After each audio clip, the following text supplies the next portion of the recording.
وَنَادَى فِرْعَوْنُ فِي قَوْمِهِ، اور فرعون نے پھر یہ ہانک لگائی، پکار لگائی، ڈنڈورا پٹوا دیا اپنی قوم میں، یا قوم قال یا قوم الیس لی ملک مصر، اس نے کیا ڈنڈورا پٹوایا، اے میری قوم کے لوگوں کیا مصر کی حکومت میری نہیں ہے؟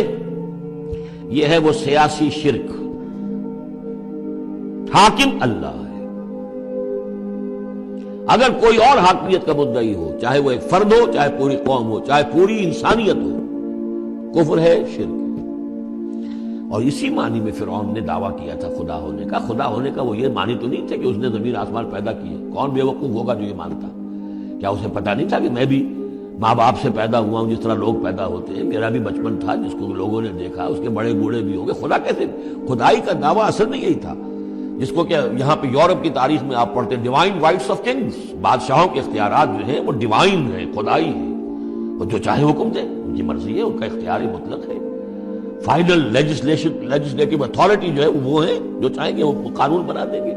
آج یہی شے بس انہوں نے تقسیم کر کے تمام انسانوں کے اوپر تقسیم کر دی ہے کہ وہ جو ٹنوں گندگی کسی ایک فرعون یا نمرود کے سر پر رکھی ہوئی تھی، وہ تولا تولا ماشا ماشا سب میں تقسیم کر دو، ایک ایک ووٹ کی پرچی ان کو دے کر، اور انہیں یہ دھوکہ دے دو کہ اب تم بھی حاکم بن گئے ہو، تم بھی حکومت کے اندر تمہارا بھی حصہ ہو گیا۔